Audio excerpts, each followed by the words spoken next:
Assalamualaikum warahmatullahi wabarakatuh. Halo anak-anak, kali ini kita akan melanjutkan pembelajaran yaitu tema 3 muatan IPA KD 3.4 tentang listrik. Nah, materi yang akan kita pelajari yaitu terjadinya gejala listrik, pembangkit listrik, penyaluran energi listrik, dan penggunaan dan penghematan listrik. Jangan lupa anak-anak berdoa terlebih dahulu sebelum menonton video ini. Yang pertama, kita akan belajar terjadinya gejala listrik. Arus listrik dapat mengalir pada sebuah rangkaian tertutup. Rangkaian tertutup adalah rangkaian yang tidak memiliki ujung-ujung rangkaian. Perhatikan gambar berikut ini.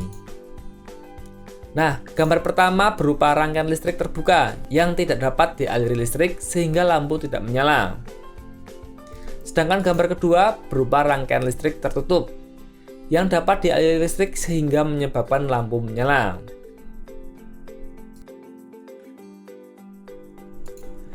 Setelah kita belajar arus dan energi listrik yang terjadi pada rangkaian listrik sederhana, pertanyaan yang muncul adalah bagaimana arus atau energi listrik tersebut dihasilkan?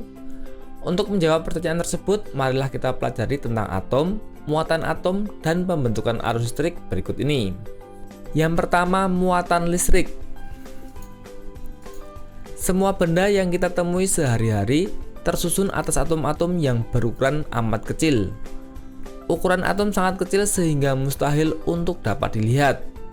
Atom terdiri dari inti atom atau proton dan neutron dan elektron yang mengelilingi inti atom.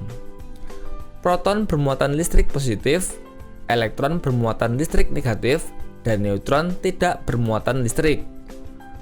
Susunan atom secara sederhana nampak pada gambar berikut ini.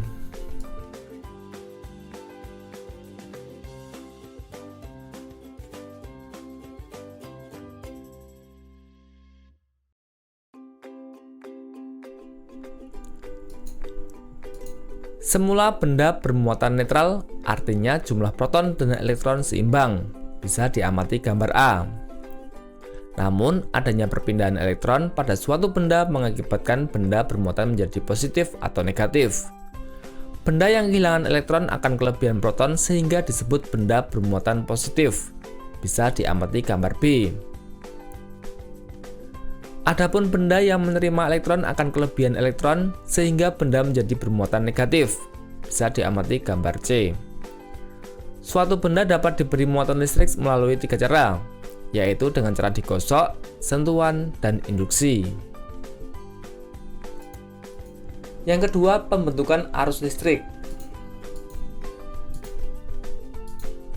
Arus listrik terjadi karena adanya perpindahan muatan-muatan listrik.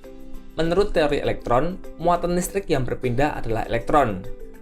Elektron berpindah dari daerah yang kelebihan muatan listrik menuju daerah yang muatan listriknya lebih sedikit. Daerah yang kelebihan elektron disebut kutub negatif. Adapun daerah yang kekurangan elektron disebut kutub positif. Jadi, elektron mengalir dari kutub negatif menuju kutub positif. Perpindahan elektron disebut dengan arus elektron. Berdasarkan teori listrik, muatan yang berpindah adalah proton. Proton mengalir dari kutub positif menuju kutub negatif. Perpindahan proton disebut dengan arus listrik.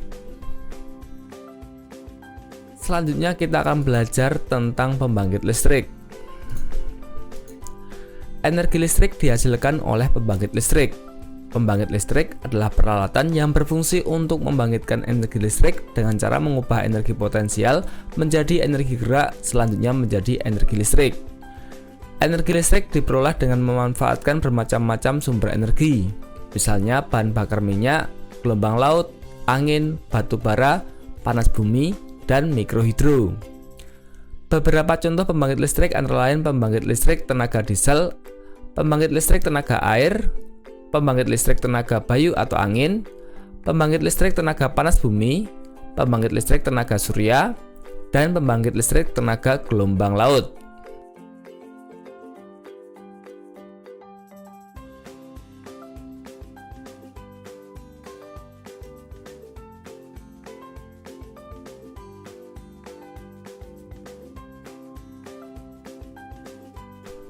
Yang pertama, pembangkit listrik tenaga diesel atau PLTD.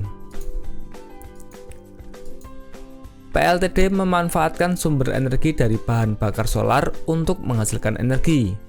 Jenis pembangkit listrik ini tidak ditujukan untuk memenuhi kebutuhan listrik yang besar, namun lebih cocok untuk mencukupi kebutuhan listrik yang kecil.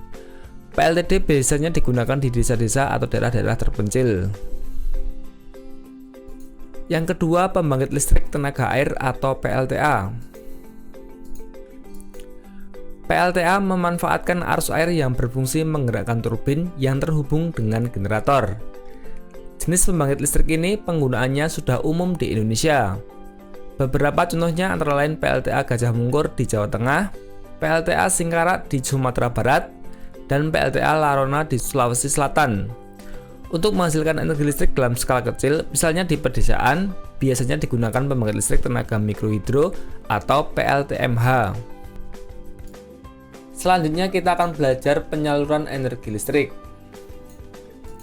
Pada proses pembangkitan energi listrik di pembangkit listrik, terjadi proses perubahan energi gerak menjadi energi listrik. Setelah proses tersebut, energi listrik dialirkan melalui jaringan kabel ke daerah yang memerlukan. Energi listrik yang dihasilkan tersebut harus diubah menjadi tegangan yang sesuai. Tahukah kamu bagaimana listrik bisa sampai ke rumahmu dan dapat menyalakan peralatan listrik? Nah, berikut penjelasan tentang proses penyaluran listrik. Yang pertama dimulai dari pembangkit listrik. Listrik dihasilkan di pembangkit listrik. Di pembangkit listrik terjadi perubahan energi kinetik atau energi dari air bergerak menjadi energi listrik oleh generator. Selanjutnya, listrik dialirkan ke transformator penaik tegangan. Energi listrik dinaikkan tegangannya hingga 500 kV agar arus listrik yang mengalir di saluran tidak terlalu tinggi. Selanjutnya, listrik dialirkan ke gardu induk. Melalui sutet atau saluran udara tegangan ekstra tinggi, listrik dialirkan ke gardu induk. Di gardu induk, tegangan listrik diturunkan hingga 20 kV. Selanjutnya, listrik dialirkan ke gardu distribusi. Di gardu distribusi, tegangan listrik kembali diturunkan menjadi 220 volt. Tegangan listrik tersebut sudah sesuai untuk kebutuhan listrik di rumah. Selanjutnya, listrik dialirkan ke trafo distribusi. Energi listrik disalurkan melalui trafo-trafo distribusi. Satu trafo distribusi dapat menyuplai listrik ke beberapa rumah. Selanjutnya, listrik dialirkan ke rumah. Listrik telah sampai di rumahmu. Kamu dapat menggunakannya untuk menyalakan peralatan listrik. Dan jangan lupa gunakan listrik dengan hemat. Selanjutnya kita akan belajar penggunaan dan penghematan listrik. Yang pertama, penggunaan listrik. Saat ini, dalam kehidupan sehari-hari, kita tidak dapat terlepas dari peralatan elektronik. Listrik sangat penting untuk memudahkan manusia melakukan aktivitas. Penggunaan listrik harus dilakukan dengan hati-hati, karena jika tidak dilakukan dengan hati-hati, dapat menyebabkan hubungan pendek arus listrik atau korsleting. Nah, berikut beberapa cara penggunaan listrik dengan aman. Yang pertama, sebelum mencolok kabel ke stop kontak, periksalah bahwa tidak ada kabel yang terputus atau terbuka pada bagian karet pelindungnya. Kabel yang terkelupas bisa sangat berbahaya ketika terdapat aliran arus listrik. Yang kedua, jangan menyentuh saklar dengan tangan yang masih basah. Ingatlah bahwa air dapat menghantarkan arus listrik. Yang ketiga, jangan terlalu banyak menggunakan soket atau cabang listrik karena dapat menyebabkan hubungan arus pendek atau korsleting yang mengakibatkan kebakaran. Dan yang keempat, jangan memperbaiki peralatan listrik sendiri. Segera perbaiki peralatan listrik yang rusak ke jasa servis elektronik.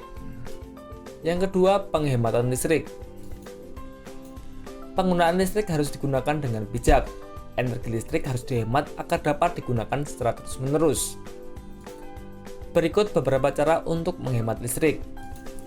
Yang pertama, matikan lampu dan peralatan elektronik jika tidak diperlukan. Yang kedua, jangan meninggalkan alat elektronik dalam keadaan standby karena masih mengonsumsi listrik.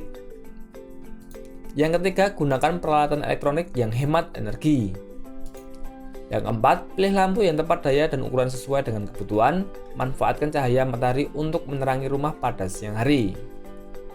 Yang kelima, ganti lampu dengan lampu hemat energi karena lampu hemat energi menggunakan energi 80% lebih sedikit dan berumur sampai 10 kali lipat lebih panjang dibandingkan lampu biasa.